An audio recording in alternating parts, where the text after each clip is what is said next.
Hi, everybody. Welcome to this edition of Vikings Now. Now, one of the more depressing episodes we are about to embark upon as your Minnesota Vikings basically ended their season in their Sunday night football loss to their arch rivals, the Green Bay Packers, 33-10. Jim Rich along with everybody here.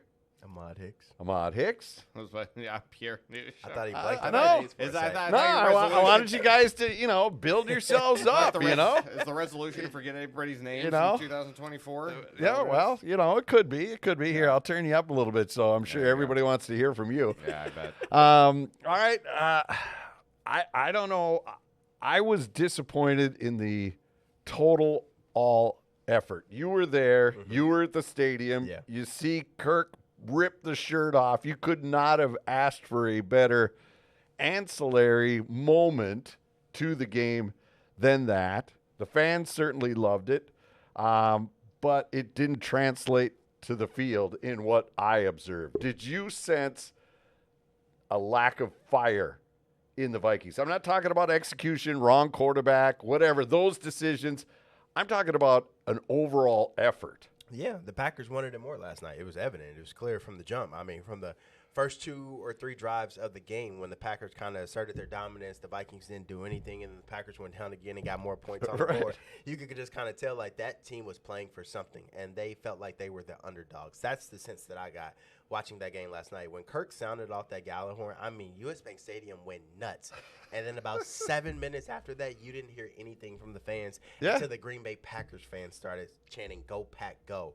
So, yeah, no life after the game. I mean, these guys, they weren't butthurt after the game. I mean, they were mad, kicking themselves in the butt like, we should have got that one, but we'll go back and we'll get them next week. But it's also like, season's kind of over next week. Yeah, well, that's the thing. And you would think, Pierre, that there would be some fire in a team that, even though you're hurt, and granted, those are all great excuses with the Hawkinson and the DJ Wanhams and all the players that are on the shelf now, but you'd still think somebody would tee somebody up, a big hit, something, a tackle, do something. And there just kind of was a malaise on that sideline. But again, I'm not there. I didn't play. You've played in games like this, Ahmad. In high school. Yeah, well, whatever, right? You have that sense. I never even did that, right? Where you feel a team is going to play well that night, or you could feel, even in warm-ups, we don't have it. Yeah. And it seemed like, for some reason, the team just didn't come into this with any kind of momentum. I think it kind of goes back to what we were talking about at the beginning portion of the season. I think when they started 0-3 or 1-4, and we kind of took a look around the team. We asked ourselves, where are the leaders on this team? Who's the leader on this team? Who's the guy that sets the tone? Whether it's by voice or whether it's by example on the field, who are the players that set the tone? And the only guy that I could come up with in my mind where I could see on the field, as far as on the field goes, was Josh Metellus, a guy who just seems like he sells out for every single play. Now, you're not going to sell out for every single play over a 17-game season. You're either going to get hurt or you're going to get burnt out. So I'm not suggesting that, everything has to be 100% on every play every single Sunday. It's just not how it works. But as far as the leadership on this team, this is a tough one to navigate for me because because it's not physically in front of you. You can't say that, he just didn't run the right route or he just doesn't have the speed. This is an intangible. Yeah, and more to the point too, it's everybody leads in their own different way. You don't just because one guy is a rah guy, bangs on his chest, doesn't mean that the guy who is a little more calm and stern, it doesn't mean one way is right and one way is wrong. But all season long, we haven't really seen an edge or an attitude with this team. And not to suggest that that's what would turn it around, but there's got to be some more fire and urgency and sense of responsibility, especially after the start to the season. And then it looked like they had turned the corner. And then yesterday, in an elimination, a quote-unquote elimination game. It was. The moment they got punched in the mouth first, they didn't even get up out of the corner to come back in the middle of the ring. They didn't even come back to the fight. They didn't show any fight. That is a huge problem. Problem. I think the L started before the game. I think listening to all the doubters, all the naysayers, and all the people criticizing Nick Mullins, I think that's where the Vikings lost the game. And I think that's where head coach Kevin O'Connell lost the game. That's what I was trying to get at. I do not understand the I quarterback was saying change. there wasn't a feel like, oh, we've got this. Yeah, like my thing is like, look, I get it. Nick Mullins was turning the ball over. He was playing some sloppy football. But so was Kirk Cousins at the beginning part of this season. He was getting passing yards. He was moving the team down the field, but they weren't winning games because they kept turning the ball over. It was the same story with Nick Mullins. But this guy had 300 passing yards in his first start, 400 passing yards in his next start, and then you bench him for a rookie with the season on the line, playoff implications, and you give a guy his second start? That's what I'm thinking the conversation was in the locker room this week when they found out that we're going with a rookie in the most important game of the year. This is our lives. This is playoff money. This is bonuses. This is a lot of things. This is our pride. And now we're going to have to try and drag a kid through this. And granted, Jaren Hall may turn out to be a Pro Bowler someday. We don't know. But in that situation, that's what your coaches give you, is an untested rookie. We talked about it last night on Vikings postgame tonight, and it was a great show, by the way. Well, it was a fantastic show. It's I believe the ratings are actually second to none, from what I understand. So just above none. In terms of what we said on the show, which I shouldn't say we. I said on the show last night, this has the smell of this wasn't Kevin O'Connell's decision. This is an interesting theory. This reeks to me of a decision that came above Kevin O'Connell, because in no way, at what point can you explain to me that Kevin O'Connell, a former player in this league, that understands scenarios, understands what the players think, can relate to players better than probably 90% of the coaches out there, in what scenario do you present to me, we're going to start Jaren Hall over Nick Mullins in an elimination game? Why? Why? Just because Jaren Hall looks good in practice? The change was made from Josh Dobbs to Nick Mullins because the offense couldn't get jump-started in the previous two games that Josh Dobbs had started. In the two games, like Ahmad was saying, in the two games that Nick Mullins started, there was, he's a gunslinger. You live and die with the gunslinger. Yep. But the offense was running better. He was getting endorsed by the wide receivers in the locker room after the game. You put up 24 points in back-to-back weeks with Nick Mullins as your starter, which 24 points is kind of like that middle-of-the-road area where it's like it could be enough to win you a game, but it's just not enough to win you a game. Sometimes it just depends on how the game goes. But 24 points is enough to put you in a position to win. So, and that was despite the turnovers in both the games in Cincinnati and against Detroit. So even though there were a couple bad throws from Nick Mullins, it was a lot better than what we saw from Josh Dobbs in two previous weeks. So still with your season on the line, why on earth would you turn over the football to Jaren Hall, a guy who's made one start in his career, has less than a year of NFL experience, in an elimination game? How do you justify that to the rest of the players in the locker room? Well, and that's what I perceived. And again, that may not, perception may not be reality. That's what it looked like to me, the effort they put out there, because that defense was not engaged.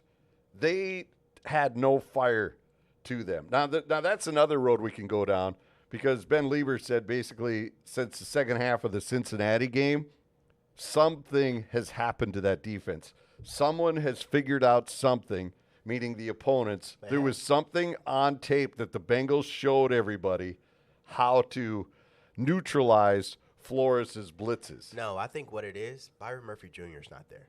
And I think he's been such an underrated part for this defense the entire season. That's true. We have kind of, we've talked about his game here and there. He's shown flashes, and he's also shown some bad plays, but he's also been missed. This past game, Cameron Bynum was starting at cornerback. He has not played cornerback in the NFL ever. He told me in the locker room after the game, it's been 3 years since he played cornerback. But they told him on Monday, you're starting, because there are certain guys that we just cannot take off the field anymore. And he's one of those guys. Josh Metellus is one of those guys. They are trying to do everything they can with the limited options that they have, both offensively and defensively. Pierre, I'll go back to you. I don't know if that decision came from above Kevin O'Connell. I think It's a heck of a conspiracy theory, by the way. I will ask around, though, and I will Is have to. Flores going to sue the Vikings now for throwing a game to get a better draft position and a better schedule next year? Here's my thing. Ty Chandler had the best rushing performance of any Vikings running back with Nick Mullins under center. Then they followed that up and have one of the worst rushing performances the very next week. I think in Kevin O'Connell's mind, it was those plays where Nick Mullins was, all right, he showed the flashes of being a gunslinger, throwing the wide receiver open. But when the pocket is breaking down, when you need to go make a play, he could not do that. And I think that's what Kevin O'Connell was thinking, like, I got to give this team some life running the ball. We know Jaren can make these throws that Nick can, but Jaren can also do this. But I don't think that the play calling last night was set up to see Jaren, or Josh for that matter, in those last two games. Because Josh's last start, I went to a wide receiver. I said, was it on Josh Dobbs? I said, or was it on everybody else around him and Kevin O'Connell? He said it was on everybody. He said, we didn't play well around him, and the game plan wasn't set up to see him succeed. He's like, that was not just on Josh Dobbs. He should not have got benched after that. That came from a wide receiver who played with Josh Dobbs. So that's, again, why I'm saying that it appears that the team is disinterested. There's no identity offensively right now, but you can't blame them. It's hard. Like Justin Jefferson said last week, it's hard to replace number 8. And I think everybody in Minnesota right now is realizing just how good Kirk Cousins really is. Like, yes, he has his flaws. He's not mobile. That, the pocket passing quarterback is a dying breed in the NFL. But if you're still good at it, there's a spot for you in this league. Joe Flacco. Look at him. I just want to go back to what Ahmad said just a minute ago. In regards to Jaren Hall in the situation, in terms of the decision to start him in that situation, yes, he has more dynamic athleticism than Nick Mullins. The reason why I bring it up, what I brought up earlier, is, there's people out there that might say, well, you invested a draft pick. You got to see what you have invested in this kid. Why not give the kid a chance? That's a move you make when you're 5-11. Agreed. And you're out. Right. And you're out of the race. That's next week. That's if you lost to Green Bay, then you give him the start at Detroit. That's when you start Jaren Hall. Right. Not when you're 7-8 and you still are in full control of your own playoff destiny. Yeah. I understand the different dynamics that all three of these quarterbacks bring to the table. And like Jim said, this is not a knock on Jaren Hall. This is not me to say that the kid can't play. This is me, after watching football for over 30 years and being around this team the last handful of years, I do not understand the thought process at all, how you can come to the conclusion and then explain to the rest of the guys in the locker room that with our season on the line, we are going to go to a guy with less than a year of NFL experience, only one start to his name, and trust that he's going to be the guy to lead us to victory. You're right. That is the thought process that I'm still waiting to hear from Kevin O'Connell. And that kind of reverts back to how I started this, is it just didn't seem like there was that we're going through the wall attitude on the Vikings. How can you have that mentality as an offense when you don't even know who your quarterback is going to be? Yeah. You don't even know if you're going to have the consistent playbook. Because here's the thing, guys. When you get a base playbook at the beginning of the season, probably 300 to 400 plays, then you add on wrinkles. And I used to love that part about being a receiver, because you find out new ways that you're going to get the football. You find out new tricks and gadgets that Coach O'Connell put in. But when you got a new quarterback, you're going back to the fundamentals. You're like, all right, well, we're going to start right here with these base plays. We're not going to have any new wrinkles because I don't know if he's ready for that. But we also got to tailor the offense to do this. So think about being a receiver in this offense. You're like, what are we doing? Like, my favorite plays from 5 weeks ago, they're not even in the playbook right now. Like, versus the Lions, I feel like the Vikings' success came on the same play, double moves to Justin Jefferson. And I even asked him after the game, like, how many times did you guys run that play today? Like, I feel like you kept going back to it. And I just feel like they don't have an identity offensively since Kirk Cousins. Well, you being a receiver, right, you have to develop timing with the quarterback. Yeah.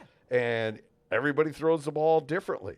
And, that half second gets Jefferson laid out on the field. That's like Nick Mullins' first pass last night. Jaren Hall was not doing this in the first and second quarter. He was not just giving Justin Jefferson a chance to go make a play. Nick Mullins' first pass that he came in, threw a tight pass to Justin Jefferson, a comeback route on the sideline, threaded the needle. He got it in there. Now, everybody can talk about how that was almost an interception and a really bad throw, but it's what good quarterbacks do. They make those type of throws that people question after the fact, but if Patrick Mahomes or Josh Allen or somebody else does it, we're like, oh, my God, what a great throw. If Nick Mullins does it, we're like, God, he should be benched because that was nearly an interception. Well, and we haven't even gotten to the part of the conversation of, he started Jaren Hall, but then Nick Mullins started in the second half. Well, how does that look? How does that look? Is that an admission? Is that an admission of failure? Yeah. And now you put your team in a hole, a 30-minute hole. Now you've got 30 minutes just to what was it? 17-3? No, it's 23-3 at the half. Yes, you're in a 20-point down hole 20. at the half. And now this looks like a complete admission of failure at the half. And I'm starting to think, well, it's too late. Yeah, it's too late now. Was. Because the defense, they didn't have any life. Yeah, and I think it's a fair counter argument of, well, how much if Nick Mullins has started the game, how much of a difference would it have made? I don't know. We'll never know. But you didn't give your team the best chance to win. Yeah, from the jump. And making that move at the half seems to indicate to me that you have more belief in Nick Mullins in the offense when Nick Mullins is running it, because now you're in a 20-point hole and now you need points. Right. So you when need somebody that can throw the ball. You need points. Hey. You need points. So you went away from the guy who was making his second NFL start to the guy who was just starting for you the last 2 weeks, and you decided to bench in the first place. Who you literally just came out, did a whole press conference for, an impromptu press conference to say, there's a reason we went and got Nick Mullins. He's our guy. Yeah. He's a playmaker. Well, this goes and then back. he throws for 700 yards, and then you bench him. This goes back to this goes back to when you pulled Dobbs. It's the same story. Yeah. You had that bye week, and you said, well, we looked at all the things. We looked at all the quarterbacks. We found plays that we thought really works with Josh's abilities, and we will, put plays in there that accentuate his talent. And then what happens? But honestly, he gets hooked. I don't even think it was just Jaren Hall last night. Watching the game, No. From my point of view, and then watching it back earlier today, that offensive line was atrocious. They couldn't block. The Vikings couldn't had block. a really tough night. He did. Brian O'Neill was limping on one leg the entire game. Every play, he got knocked down to the ground. He needed help getting up. I'm like, how are you blocking somebody right now, and you can't even stand on your own 2 feet by yourself? So my thing is, the offensive line didn't do a good job last night. Kevin O'Connell didn't do a good job last night, and the defense got tore to pieces. But what can you do when you have to be able to cover people in the National Football League? And Brian Flores, we all know, you know this more than anybody, his defenses succeed when they have lockdown cornerbacks. Yes. He does not have one. No. The other cornerback got benched last week, and Caleb Evans, you threw him out there this week, and they attacked him just like the teams did the previous 2 weeks. Right. And then you got Cam Bynum, who really plays safety, who's in there. And then you got Mekhi Blackman, who has half a shoulder. He shouldn't even be on the field right now. He has to get his shoulder repaired. And so my thing is, and Andrew Booth Jr., who you drafted last season, you don't even trust him enough to play cornerback. So my thing is, what can Coach Flores do? I know everyone on social media wants to point the blame at Flores right now. I'm not really defending him, but it's also like, what can he do? Before the season, we all talked about how he had no pieces. He had no star power to work with, and look what he did. He made this defense 21 spots better. But there comes to a point where you have to realize, like, look, my man ain't got nothing to work with. And at some point, everything's going to shrivel. Where is Lewis seen? I saw him on the field yesterday. Was he out there? Okay. He's not one of the – he's not even a top six that's safety. crazy. You talk about what you just said. Theo and Jackson, think about that. Your number one pick from last season is not even considered. Instead, you're taking He's been players inactive from the majority of the season. No, I know. Theo Jackson I know. and Jay Ward are playing over him right now in terms of defensively. So you have Harrison Smith, Josh Metellus, Cam Bynum, and then you have, Theo Jackson, Jay Ward, and then there's Lewis. But Ahmad makes a very good point, because when you play that aggressive blitzing style that Brian Flores likes to play, you can't blitz aggressively. But that if you don't blitz have wasn't lockdown even. It's corners. not even getting close to getting home right now. Ever since that second half of the Bengals game, and Flores has excelled when he's gone against inexperienced quarterbacks, when he could do a lot of the looks. And you set up 8, 9 guys on the line. It's a talent thing. It's a talent thing. We've said it since the beginning. It's the talent the lack of talent, no disrespect, has finally caught up to this team. It has. On defense. The injuries have wiped them out. The injuries and lack of depth have finally caught. This team needs help on the defensive line. Yep. This team needs help at outside linebacker. Yep. This team needs help at corner. Yep. There's everywhere on for as well as they play.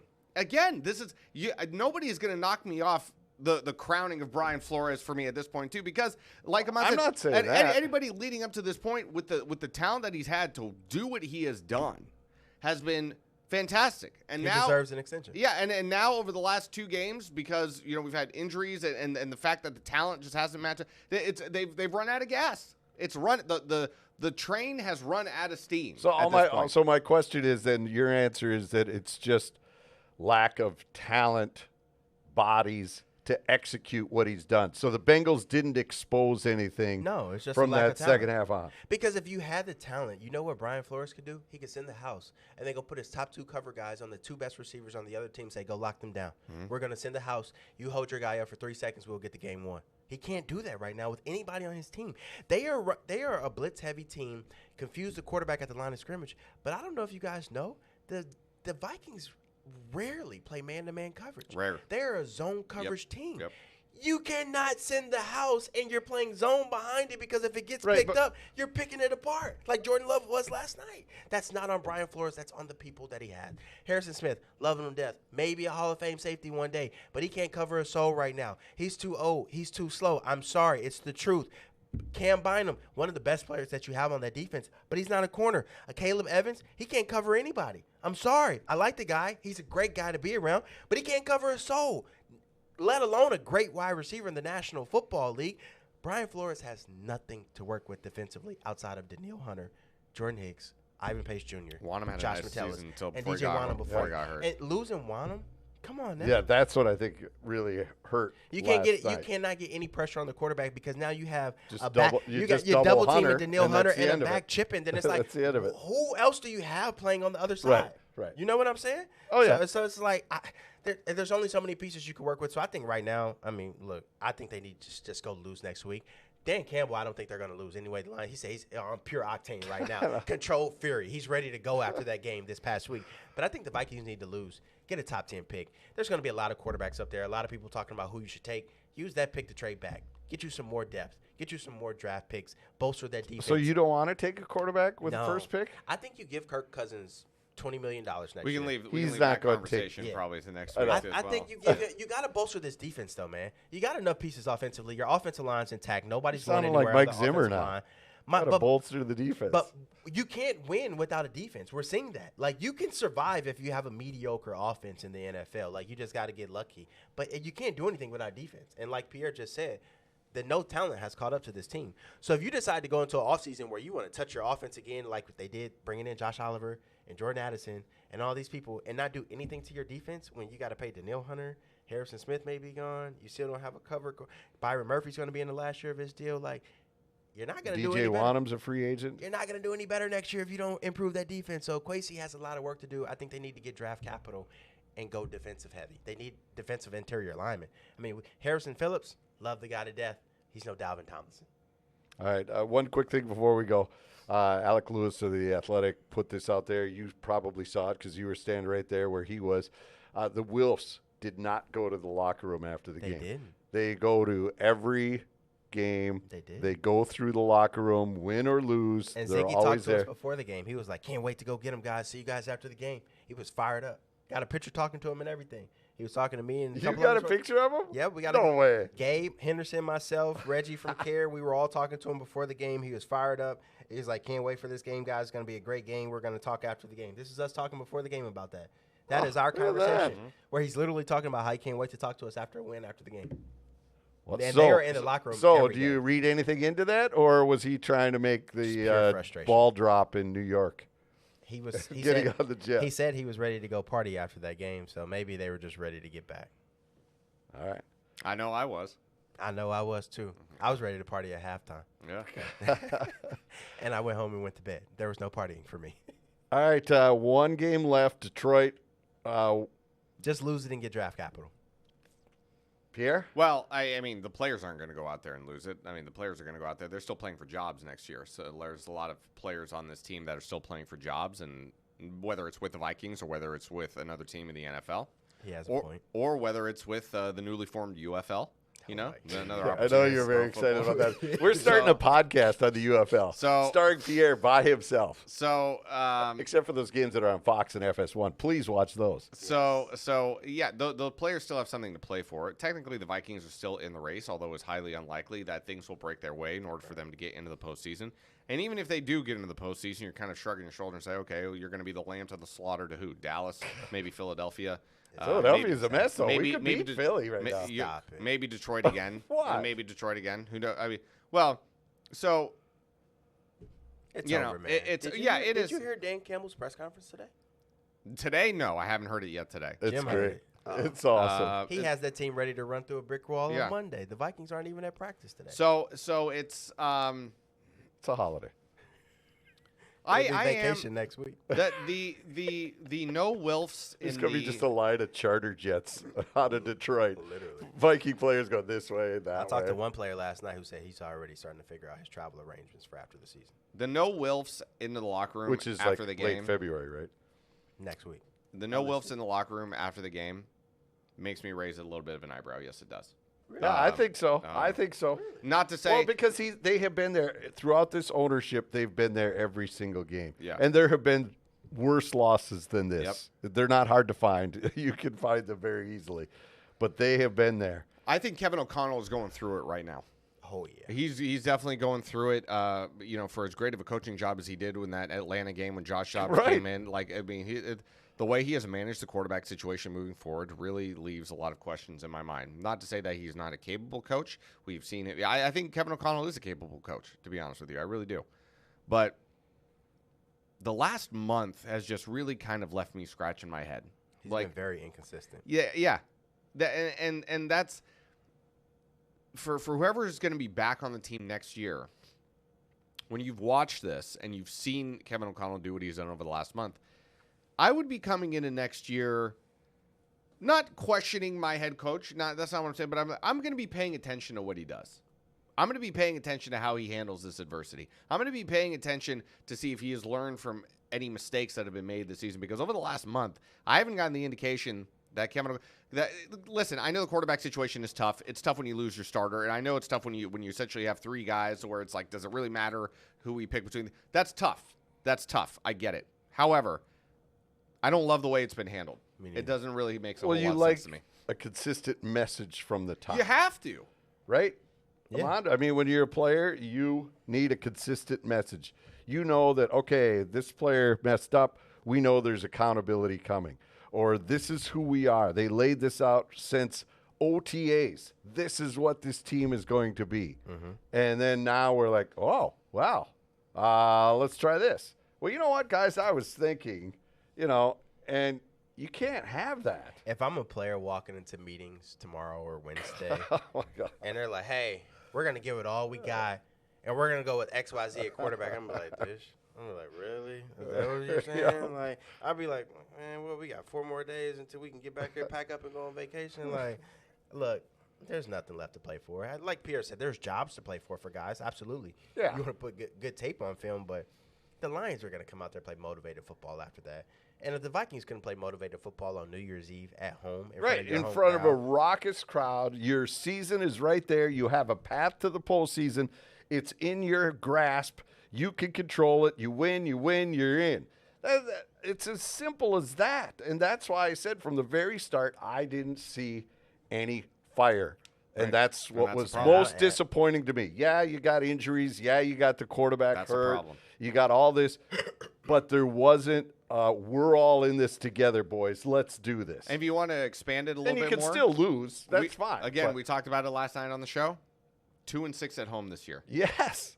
It's really bad. 2-6 on your home field. Right. There's no way to make that look good. It's, as you said, really bad. That is just wow. And I have no optimism for next week. No, why would you? Why would you? Nick Mullins did throw for 400, but heck, he may not play. It may be Josh Dobbs.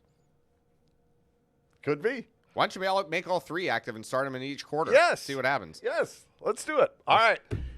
That's enough. We're going off the rails. For Pierre Nugent, Ahmad Hicks. Yeah, no, I got. Okay, you got me this time? No. You remembered. No. I was giving you the chance to introduce yourself. You hear this guy. You don't need to. This is what we deal with, ladies and gentlemen. This is Jim Rich, the Jim Rich at Fox 9. See, I introduced myself. That's right. Sports director, Fox 9. right. How would you like to identify yourself? I'm second fiddle to Jim Rich. Whatever the station needs us to do, it's because Jim Rich can't do it. So that's why Pierre and I are here. That's like every day then. I wouldn't even be on air if there was an ability clause in my contract. I would not be here He right makes now. he makes showing up to work really fun and entertaining, guys. Yes. There you go. Come back next week for the airing of grievances, too, at the end of the season. Yeah, here so on we can Fox vent Sports. about the offseason process and what the Vikings should do in the draft. That's right. Will they be top 10 or will they be in the middle of the pack and not have anybody to help them out? All right, Who knows? so how do people find this when it drops right away so they don't go, what? It's already out? How did I miss this? Apple, Spotify, YouTube, fox9.com, wherever. There you go. All right. I got to go work on my abilities. Thanks so much for joining us for Ahmad Hicks. Happy New Pierre Year, everybody. Nugent. Happy New Year. Yep. First pot of 2024. That's There what you it go. is. There you go. See, that's why you guys are got here. lost. Last lack of ability right here. All right. We'll see you. Bye.